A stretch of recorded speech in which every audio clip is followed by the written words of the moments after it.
A few years ago, the lowest limbs of my sweet gum tree broke off, tearing the bark below them. Should I put concrete patches in the areas where the bark was torn away? And this is Ed.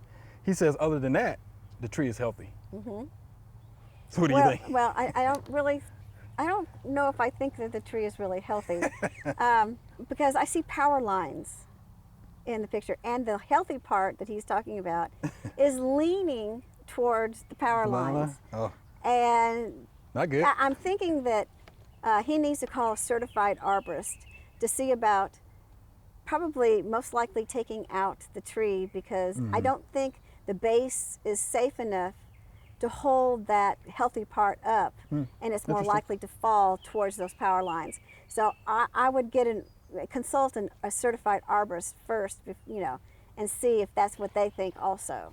Okay. Now his question was about putting in concrete patches. So No, I mean, no. There's no point. Yeah. It's not going to help heal the tree at all. No, he needs a certified arborist to come help him decide what to do with his tree. I would agree with that. Concrete patches in a tree, no. That's just not going to work. You know, seals in moisture, right? Adds more weight to the tree itself. Yeah. You're going to have problems with that. Yeah. Right. So certified arborist is something I would do, especially now if I saw mushrooms, right? Because it definitely tells me that the tree, is either not as healthy as you think they are. or under the tree, anywhere, mushrooms anywhere. Yeah, so I would agree with that.